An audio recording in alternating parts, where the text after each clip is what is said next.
I stood by her from our scrappy startup days in a basement all the way to the day we rang the bell to take our company public.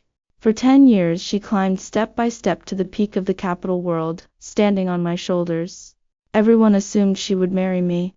But on the very day of our IPO, she took her first love by the arm, and announced their engagement to everyone present.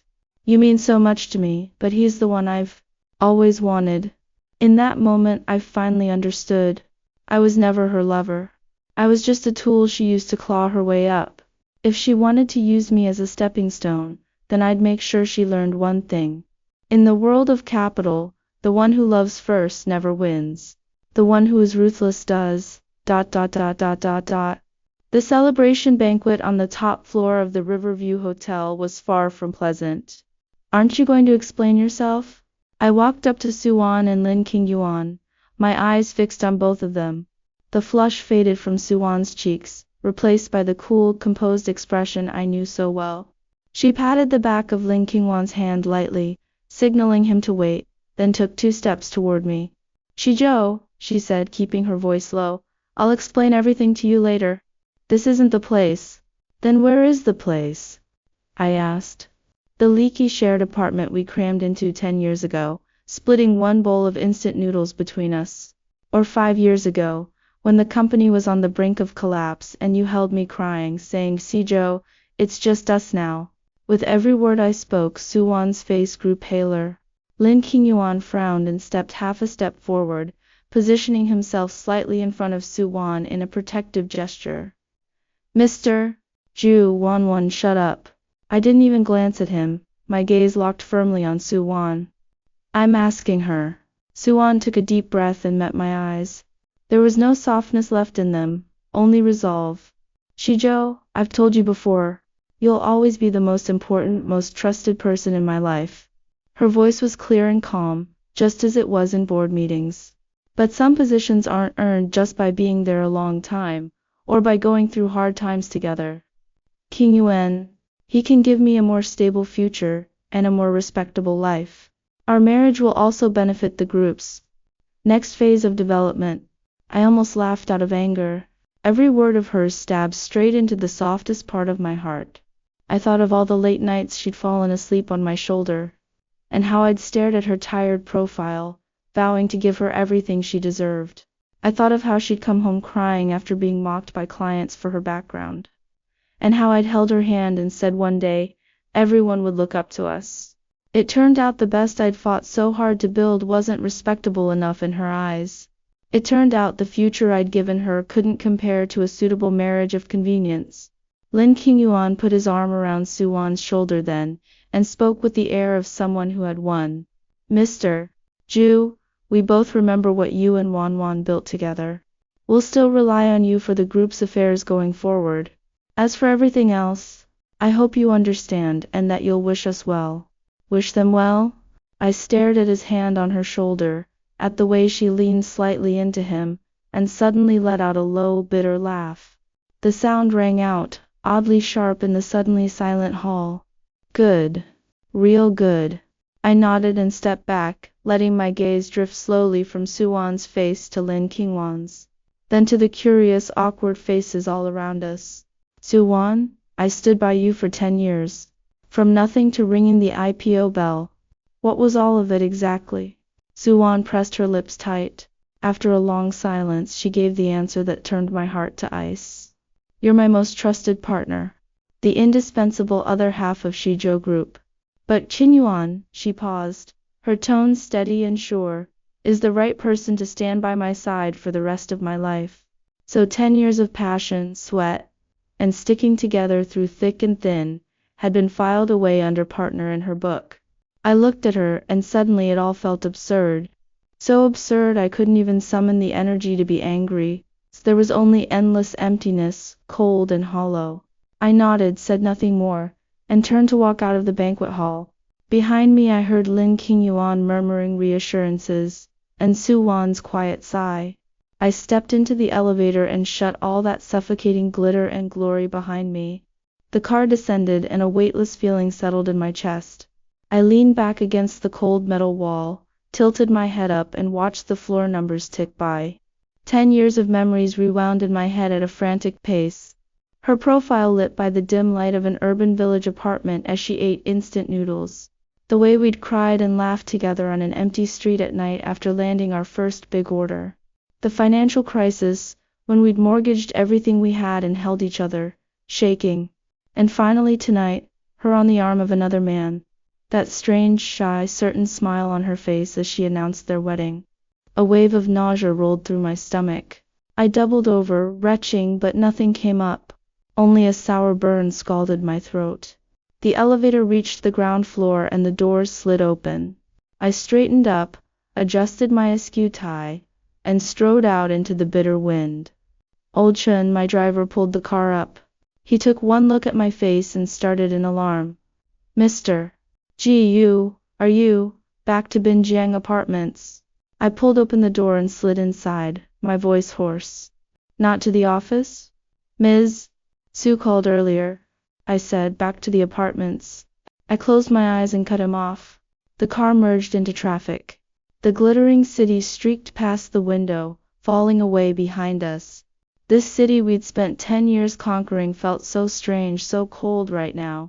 I took out my phone. The screen showed my chat history with Sue Wan from the night before. Her last message read, "After tomorrow, everything will be a brand new start. Let's go, my Mr. Jew, a brand new start. Right. Brand new, alright." I locked the screen and said to Old Chun in the front seat, "Pull over." Old Chun did as I said. I got out and walked to the riverside railing. The river was dark, reflecting the dazzling lights of the opposite bank, rippling and shattered, just like my heart. Right now. 10 years. I'd gone from a poor kid hauling bricks on construction sites and sleeping under bridges to a billionaire, CEO of a public company. I'd given the woman I loved everything I could, fame, status, wealth, and my whole unreserved heart and future. And at the brightest moment of my life, she'd pushed me off a cliff with her own 2 hands. Then she'd stood at the edge with her more suitable first love, smiling and waving down at me. The river wind was sharp, cutting into my face like a knife. I pulled out my cigarette case, shook one out and lit it. The glowing ember flickered in the dark. Halfway through the cigarette, I picked up my phone and dialed a number I rarely called. It rang 3 times before a steady male voice answered. "Mr. G?" Old Shing. I took a drag and watched the smoke blow away in the wind. "That insurance I had you set up privately 3 years ago. Is it still in place?" There was a 2-second pause on the line. "It's always been there. Per your instructions, deep dormant, single-channel contact, completely confidential. Activate it." I stared at the lights at the top of the Shizhou Group building across the river, and spoke 3 slow words. "Now. Now." I crushed the cigarette out, my knuckles white with pressure. "Also look into 2 people for me. Suwan and Lin Qingyuan.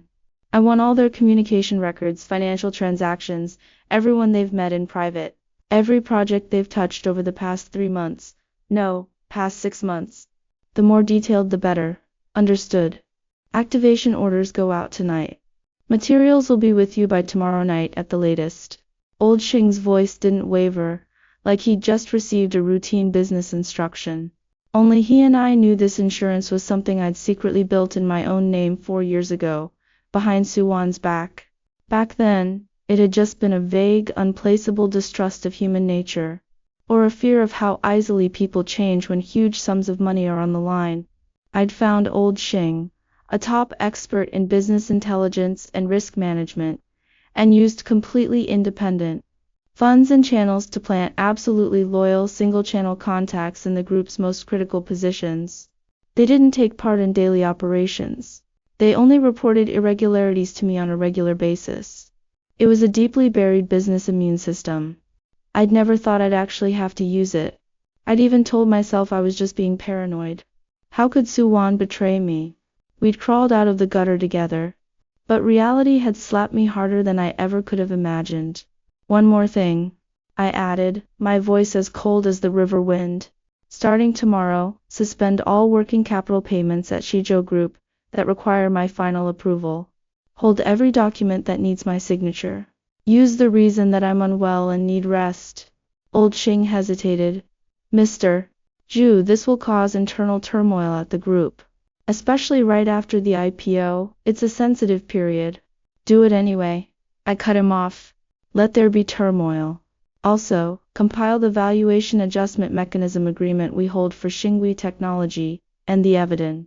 CE of irregularities in Suwan's personal investment in the Lanhai project, through her offshore company. Send them anonymously to the CSRC and the Commercial Investigation Bureau email inboxes. Time it for 9 a.m. next Monday, right when they get to work. Xinghui Technology was a high-profile project Suwan had pushed hard to invest in. The VAM terms were extremely risky, and if exposed, it would be enough to send Shizhou Group's stock reeling. And the Lanhai project was a lucrative deal she'd run through private channels behind the board's back. The benefit transfers and regulatory violations involved were more than enough to land her in serious trouble. All of these were safeguards I'd put in place back when I'd been covering for her. I'd thought I'd never need them. On the other end of the line, old Xing's breath seemed to catch for a moment, but he quickly steadied himself. Yes, I'll handle it immediately. I hung up and stood by the river for a long time, until my hands and feet went numb with cold. Back at Binjiang Apartments, I took a cold shower. The icy water ran over my body, but it couldn't wash away the searing mix of rage and ice-cold agony in my chest. I sat by the floor-to-ceiling window in the empty living room, watching the city lights go out one by one, and the sky turn a cold, pale gray. The tower I'd spent 10 years building could collapse in a single instant. When dawn broke, I put on a plain black suit and fastened a dark red tie Suwan had never seen before. Mr. Giyu, where to? Old Chun was as steady as ever. To the office. I fastened my cufflinks, my tone calm. I'm attending the morning meeting. The atmosphere in the top-floor conference room of Shizhou Group was heavy. The huge oval conference table was packed with senior executives and major shareholders of the group. Suwan sat in the head seat, and Lin Qingyuan was there too, in the previously empty seat to her left.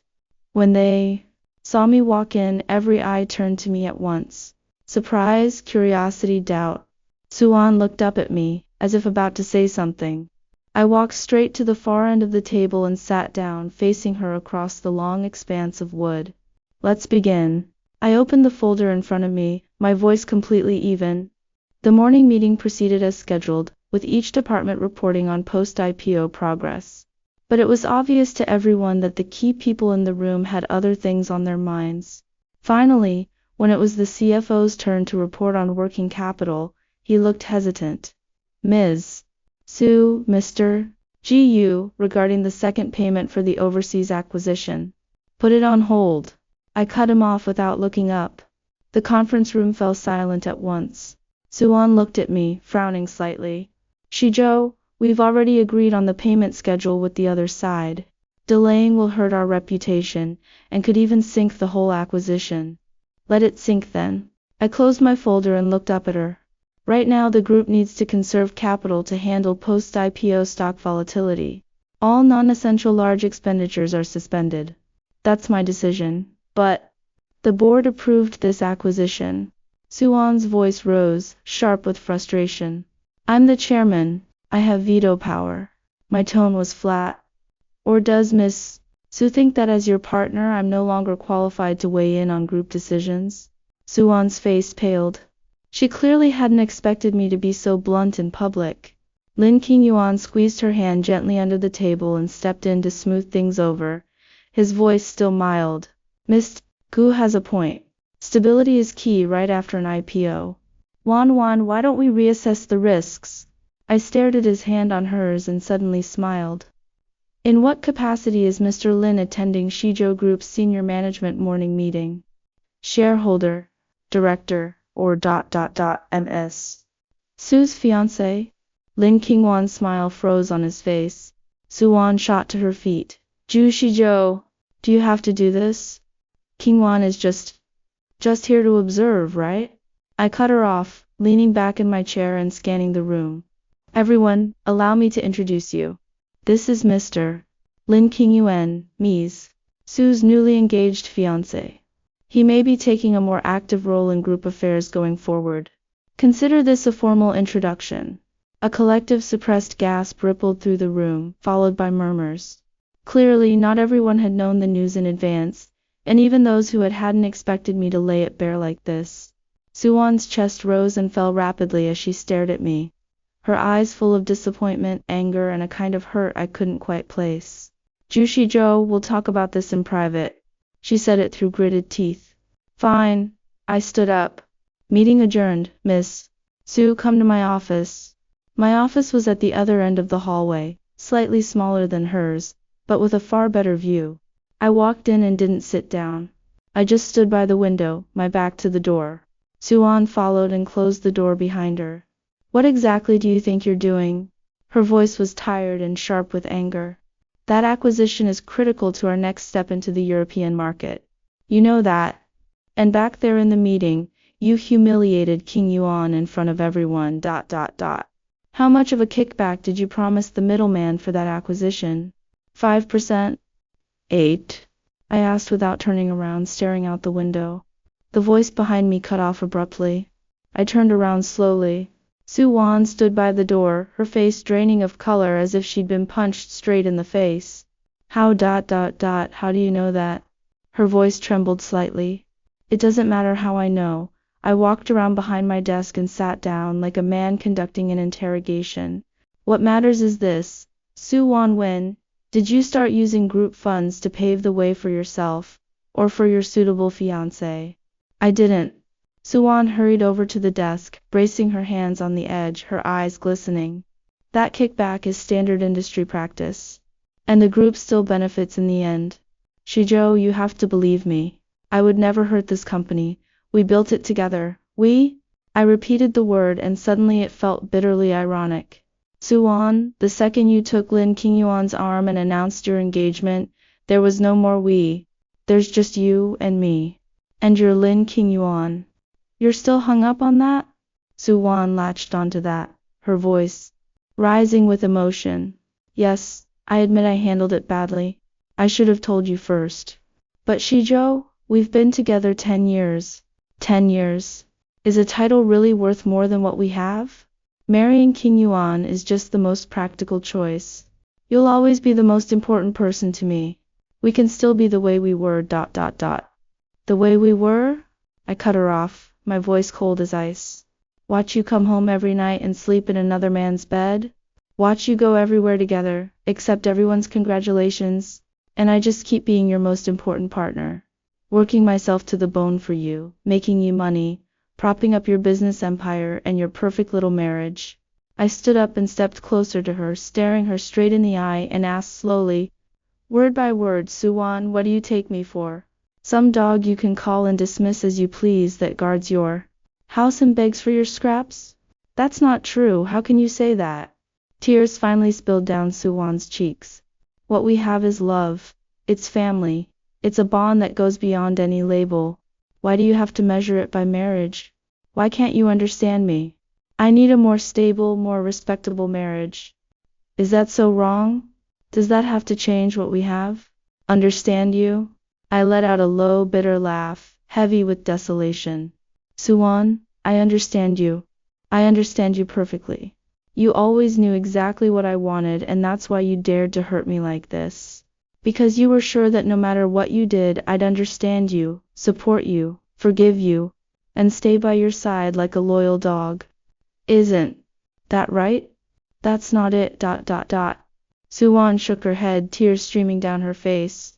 Shijo, don't be like this. Can we just not fight? Let's talk properly, like we used to. Used to. I stepped back, putting distance between us, as if she were contagious. Suwon, there is no used to anymore. The second you announced your engagement at that celebration, the old Jew Shijo died. The man standing in front of you now is the chairman of Shijo Group, your business partner, and the enemy who is going to tear you, your suitable marriage, and everything you want, to pieces. Suwon flinched, staring at me in disbelief. Enemy? You're saying we're enemies? She repeated the word in a whisper, all the color draining from her face. Yes. Enemies, I confirmed, my face impassive. So put away the tears, and that whole love transcends labels nonsense. From today on, we keep it strictly business. I walked back behind my desk and pressed the intercom. Secretary Lee, please escort Mr. Lin Qingyue out of the building. Non-employees are not permitted in the senior management area without authorization. If he doesn't cooperate, call security. Go Shizhou, Su Wan screamed. I hung up and looked at her. Miss Su, if there's nothing else, please go back to your office. Regarding the suspended acquisition payment, I'll have the risk management department draft a new assessment report. Until that report is released, the funds are frozen. That's final. Su Wan stared at me, her chest heaving. Those eyes that had once held my entire world were now full of shock, rage, hurt, and something unrecognizable. She opened her mouth like she wanted to say something, but in the end, she said nothing. She spun around, wrenched the door open, and stormed out. The door slammed shut behind her with a loud crash. I stood there motionless until the sound of her footsteps faded down the hallway. A few minutes later, the intercom rang. Secretary Lee's cautious voice came through. Mr. Lin has left. But, Ms. Su is very angry. She went straight to her office and hasn't come out. Also, Director Wang from Finance and Director Liu from Investment stopped by earlier. They seem to want to see you. Send them away. I cut her off. Tell anyone who asks that I'm unwell and need rest. Hold all documents requiring my signature. Urgent matters can be communicated by email. Yes, Mr. Zhu. I hung up, sat back in my chair and turned on my computer. The cool blue glow of the screen fell across my face. Old Xing's email was already waiting in my inbox. The attachments contained summaries of nearly all of Su Wan and Lin Qingwan's communications, financial transactions, and overlapping itineraries from the past 6 months. It was damning. It turned out they'd reconnected at least 6 months ago, if not earlier. So many of her so-called business trips, class reunions, and investor meetings had actually been with Lin Qingyuan. Lin Qingwan's family business was facing a tight cash flow crunch, and through a series of complex maneuvers, Su Wan was quietly siphoning Shizhou Group's prime assets and cash flow to prop them up. That acquisition, I suspected, was just another piece of the plan. All that talk of suitable, stable, and respectable, good for the group. It was nothing but a calculated exchange of interests, and a cruel trampling of 10 years of my wholehearted devotion. I moved the mouse and opened another encrypted folder. Inside were all the materials old Xing had secretly gathered for me over the years.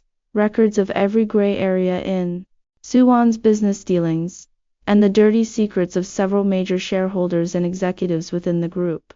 Once these had been the amulet and safety net I'd prepared for Su Wan. Now they were the sharpest blade in my hand. I took a deep breath and started typing. The first email went to the veteran shareholders who'd long resented Su Wan's aggressive investment strategy, with screenshots of preliminary evidence of project irregularities attached. The second order went to the key contact planted in the finance department on my insurance list, instructing him to launch a seeker ET audit of all large fund transfers handled by Su Wan, focusing on related party transactions with Lin Qingyuan's family business. The third call went to the head of the overseas law firm we'd worked closely with for years. I retained them in my personal name to reassess the VAM agreement with Xingwei Technology and find every possible legal loophole and point of exposure. I knew it would be slow, but business warfare wasn't like gang violence.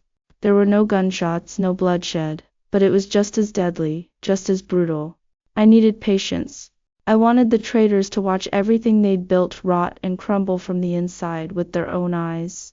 I wanted Su Wan to understand exactly what price you pay for discarding a sincere heart. I wanted Lin Qingyuan to learn that some things were not for him to touch. Over the next few days, undercurrents swirled beneath the surface of the group. Under the guise of rest and recuperation, I barely showed my face. All my orders went out via email and old Xing's secret channels. Su Wan tried to reach me several times to talk, but I turned her away with one excuse after another. She raised protests at board meetings, but the veteran shareholders who'd received my email gave ambiguous responses, and with my chairman's veto power, her motions were repeatedly shot down. The impact of the frozen funds began to show. Key projects hit delays and partners complained nonstop. After a brief post-IPO surge, the stock price started to fluctuate downward. Suwon clearly sensed something was wrong. She exercised her authority as CEO to try to bypass me and move funds. But the people on my insurance line skillfully put up roadblocks. She reached out privately to several shareholders, but only got vague, non-committal answers in return. She even tried my personal number, sending long message after long message, reminiscing about the old days. Then shouting accusations, then begging in the end. Shijo, can we just meet and talk properly? Stop torturing each other like this. What do you want? Just tell me. Anything I can do, I'll do it. Don't destroy 10 years of our hard work. I'm begging you.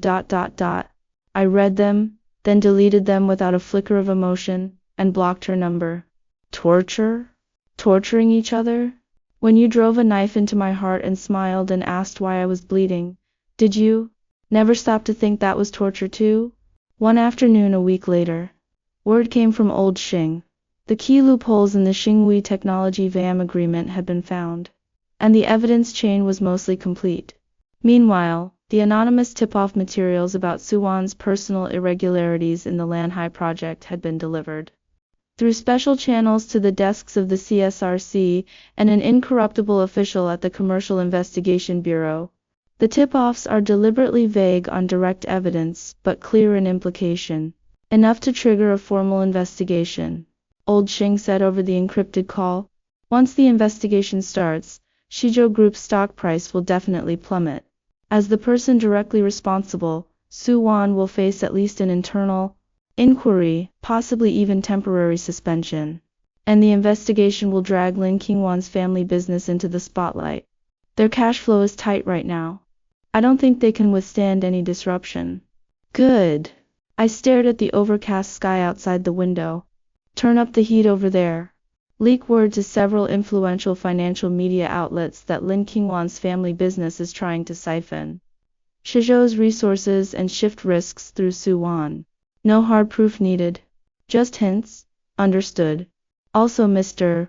Ju, the people you put on Lin Qingyuan report he's been meeting privately with people from Dingtai Capital lately. Seems he's looking for new financing to shore up his family's business. And Dingtai? They've had their eye on the East City plot we won for a long time. Dingtai Capital. Our old rivals. Make sure their meetings just happen to come to Suwon's attention. I said coldly. Let it slip casually through someone close to her. Yes. I hung up, walked over to the liquor cabinet, and poured myself another drink. The plan was unfolding step by step. I should have felt satisfaction, the thrill of revenge. But I felt nothing, only an icy emptiness in my chest. 10 years. Over 3,000 days and nights. Memories that couldn't just be erased. All those days eating cold steamed buns together, sleeping on the office floor, huddling together for warmth when all seemed lost. All that warmth that had once been real kept pricking at my heart already riddled with holes. I hated her to the bone. But I also... No more thinking. There's no turning back now. A few more days passed and the storm finally hit with full force. First, a vaguely worded report in a financial weekly mentioned that a newly listed star company was suspected of internal benefit transfers, with a related party being another family business facing cash flow troubles. It didn't name names, but everyone in the circle knew exactly who it meant. Then, staff from the CSRC and the Commercial Investigation Bureau paid a routine visit to Shijo Group. It was only preliminary inquiries, but the news spread like wildfire. Panic spread through the company, and the stock price tumbled on the news. Suwon finally couldn't sit still. She stormed straight to the ground floor of my apartment building. Stopped by security, she shouted my name up at the windows, her voice hoarse and desperate. I stood by the floor-to-ceiling window and stared down at that small, frantic figure. Her hair was disheveled, her makeup running. She had none of the polished, poised Ms. Su she usually was. Just an ordinary woman, cornered and desperate. Once upon a time, she'd been the person I wanted to protect more than anything. Now I was the one who'd pushed her to this. I watched for a long time, until she could barely stand and Lin Qingyuan, who'd rushed over, practically dragged her away. Lin Qingyuan looked up in the direction of my window, his gaze dark and full of hatred. I drew the curtains. That night I got a text from an unknown number. It was Suwan. Zhu Shizhou, do you hate me that much? Hate me enough to destroy everything we built together? Something's wrong with the Lin family. Qingyuan's dad had a heart attack from the stress and ended up in the hospital. Are you happy now? What will it take for you to stop? I stared at the message, and I could see her hysterical face, and Lin Qingyuan's venomous glare in my mind. Happy? This was nowhere near enough. I texted back 2 words. Divorce. Then I blocked the number again. Divorce. Call off the engagement to Lin Qingyuan. That was the last and only chance I was giving her. Though I knew she'd never take it. Her pride, her obsession with respectability and suitability, everything she'd invested, and maybe even that lingering feeling she had for Lin Qingyuan, none of it would let her.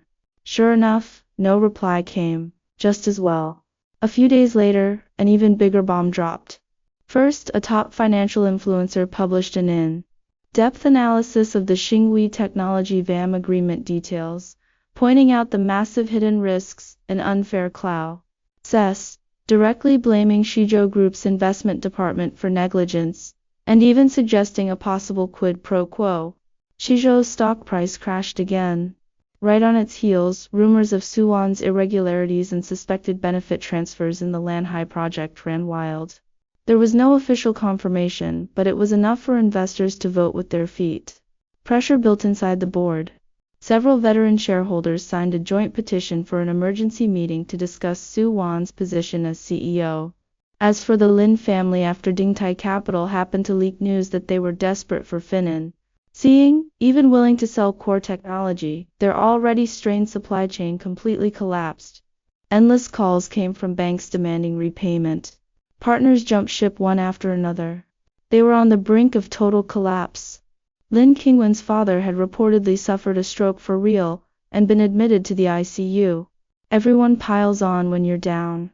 I watched the fire I'd lit with my own hands slowly devour everything they held dear. Until late that night, when my doorbell started ringing frantically. Lin Qingyuan stood outside. His eyes were bloodshot, his hair a mess, his suit crumpled. None of his usual refined, gentle demeanor remained. He looked like a cornered beast. Shizhou. You maniac, you bastard! The second the door opened, he lunged inside, only to be held back firmly by old Chun and another bodyguard. I leaned against the doorframe and looked at him coldly. What do you want? Was it you? Was it all you? Lin Qingyuan roared, the veins on his forehead bulging. The tip-offs, the media leaks, and Dingtai. It was all you, wasn't it? You want to destroy Wanwan? Destroy Shizhou? Destroy my family? You scheming coward. If you've got the guts, come after me directly. Come after you? I smiled faintly, but the smile didn't reach my eyes. Lin Qingyuan, you've got it wrong. From start to finish you were never my target. You and Suwan's own greed destroyed you. Tell me, was any of the material in those tip-offs false? Did Suwan not cut corners on the Lanhai project? Did your family not try to drain Shizhou dry through her? Is that VAM agreement not a ticking time bomb? All I did was bring what you'd already done into the light. Lin Qingyuan had no retort. He just panted heavily, glowering at me with pure hatred. And as for you, I stepped closer, my gaze sweeping over him coldly. A useless loser who rides on his family's coattails, has no real talent of his own, and only knows how to leech off women's feelings and resources. You think you're worth targeting specifically? You! Lin Qingyuan snapped completely. He thrashed wildly, but the bodyguards held him tight. Go! Don't get cocky! He shouted hoarsely. Wanwan loves me, she chose me. Even if you destroy everything, you'll never have her. You'll always be a loser. A pitiful wretch she cast aside. Those words struck like a poisoned dagger, driving straight into my deepest wound. A muscle in my jaw twitched faintly, but I quickly schooled my features back into calm. Love? I repeated the word, heavy with mockery.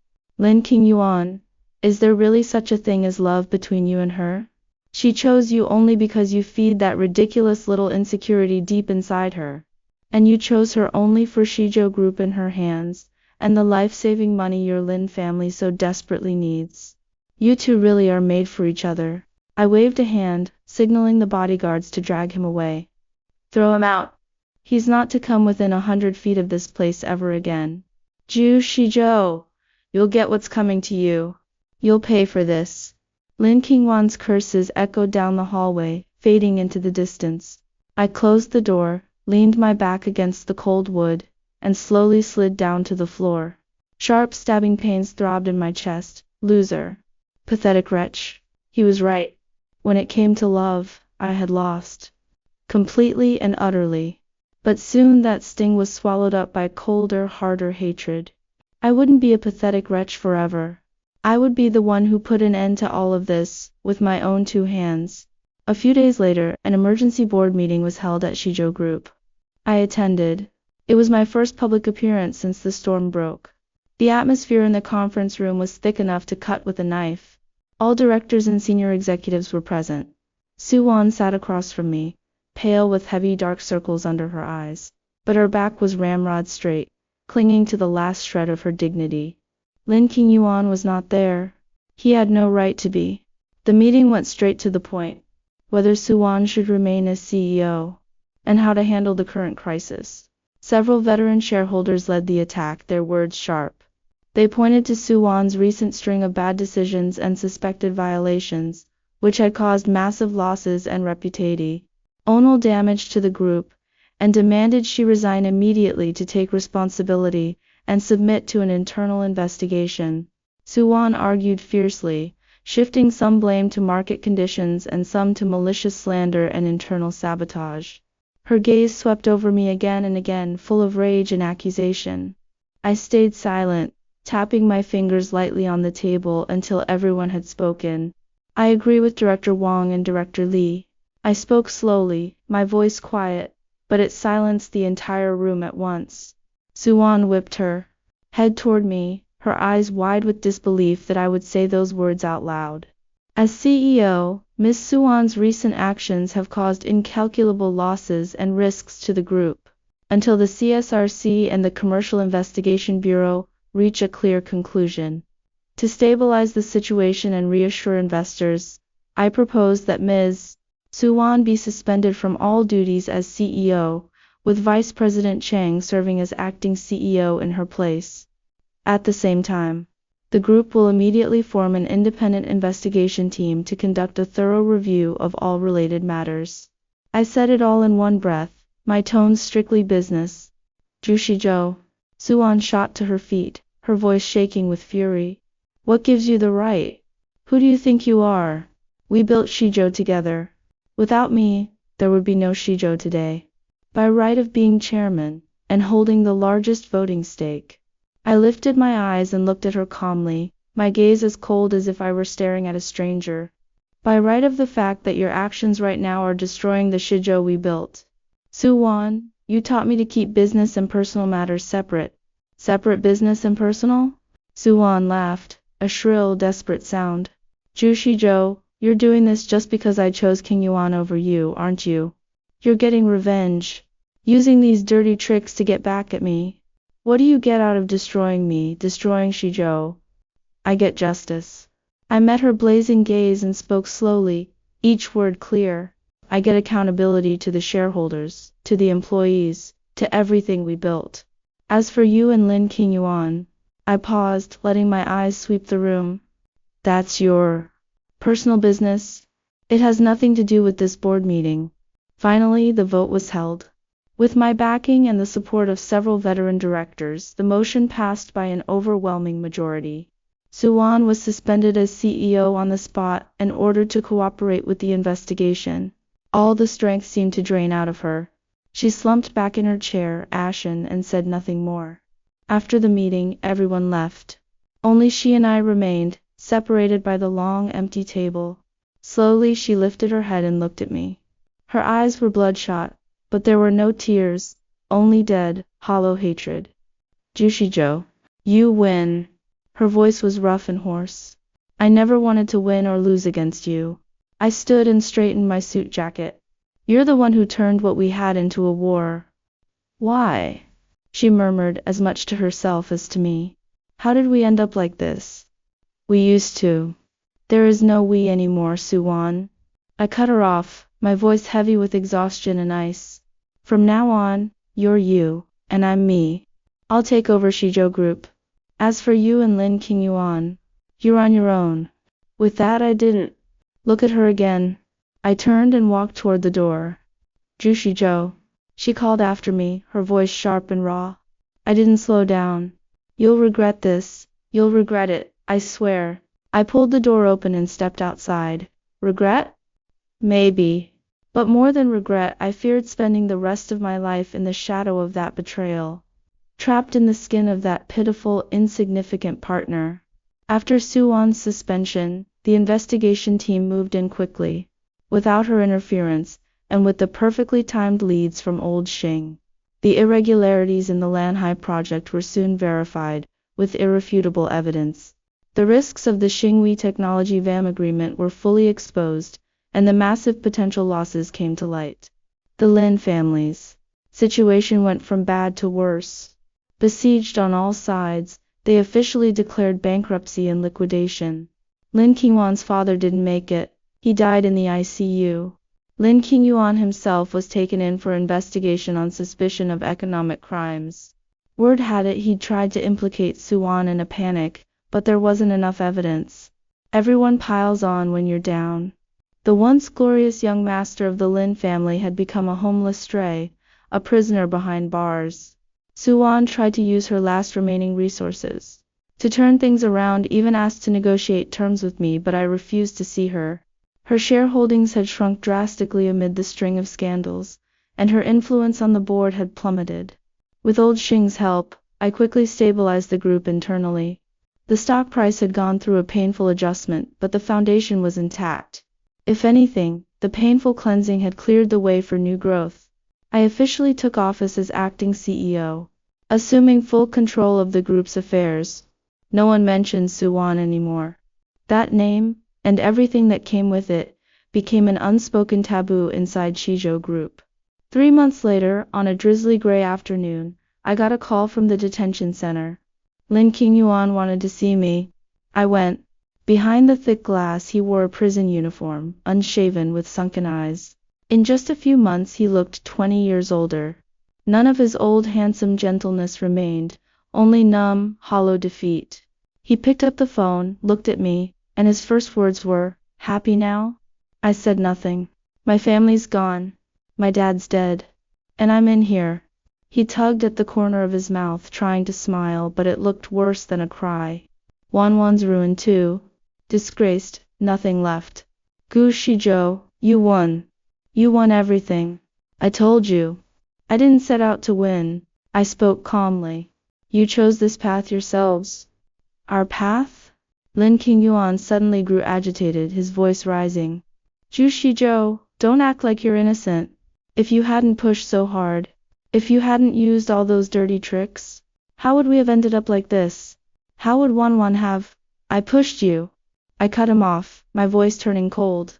Did I force Suwon to announce her engagement at the celebration? Did I force your family to covet Shizhou's resources? Did I force Suwon to cut corners and break the rules? Did I force you to treat marriage like a bargaining chip for profit? Lin Qingyuan had no reply. He just stared at me, seething. Lin Qingyuan, you still don't get it. I looked at him like he was some sad stranger. It was never me who destroyed you. It was your greed, your scheming, your selfishness, and the way you trampled on 10 years of my wholehearted devotion. You and Suwon got exactly what you deserved. With that, I put down the phone. I didn't look at his suddenly twisted face. I turned and walked away. Outside the detention center, cold rain hit my face. Old Chun walked over and held an umbrella over me. Mr. Gu, back to the office or somewhere else. I had Old Chun drive to the cemetery on the west side of the city. I bought a bouquet of white chrysanthemums at the foot of the hill, then walked alone up the slippery stone steps under my black umbrella. Rain tapped monotonously against the umbrella. The world was gray and hazy, the outline of the city in the distance blurred. In a quiet spot, halfway up the hill, I found my mother's grave. In the photo, she was still young, with a gentle smile. I set the flowers down, knelt, and gently wiped the raindrops off the photo with my sleeve. "Mom, I came to see you." I spoke softly, my voice quickly lost in the rain. "I feel like I've done so much. Some of it. I don't know if it was right or wrong. But I don't regret it. I'm just a little tired." The rain picked up, soaking the cuffs of my pants. I knelt there by the grave, staring at my mother's photo for a very long time. When I walked back down, the rain had lightened. At the gate, I unexpectedly spotted a familiar figure. Suwon. She stood alone by the roadside with a worn umbrella, seemingly waiting for a ride too. She'd lost a lot of weight. Clothes that had once fit her now hung loose. Her face was an unhealthy pale, and she stared blankly out at the curtain of rain in the distance. She didn't see me. The car was parked not far away. Old Chun glanced at me, silently asking. I shook my head, signaling him to wait. I stood under the eave, watching through the fine, endless rain. The woman who had once filled my entire world, and who was now nothing more than a stranger. The wasteland in my heart seemed to be soaked by heavier rain, cold, deathly still, with no trace of warmth left. She never got the respectable marriage and stable future she'd craved. And I never got the sincere devotion and lifelong companionship I'd longed for. We had both lost the things that mattered most. Maybe this was the fairest ending to 10 years of tangled feelings between us. I don't know how. Long passed before a taxi pulled up. Suwon got in and vanished into the curtain of rain. "Let's go." I turned and got into the car, closing my eyes and leaning back against the seat. The car pulled away from the cemetery, heading toward the city center, toward the towering skyscraper that housed Shizhou Group. Up there, a long, lonely battle of my own was just beginning. But I was no longer the Ju Shizhou I used to be.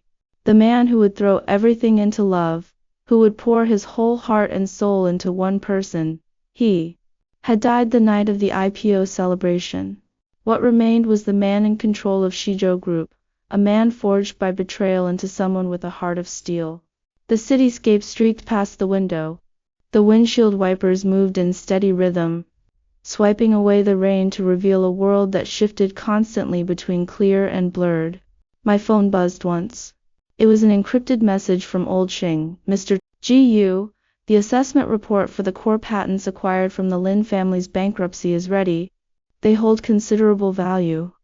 Also, the European party we've been in talks with is very interested in the partnership, and has proposed a video conference next week."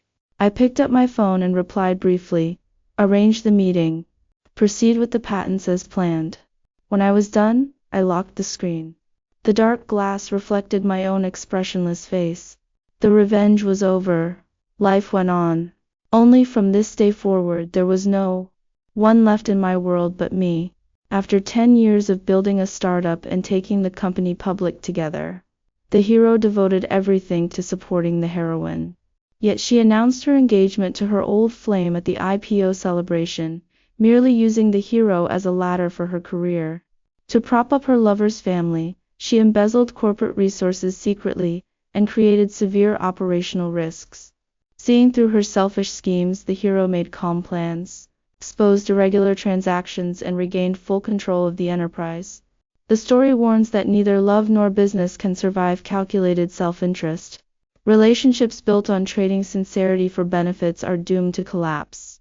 We ought to cherish partners who share hardships, abandon opportunistic mindsets, and remember loyalty and purity sustain all long-term bonds.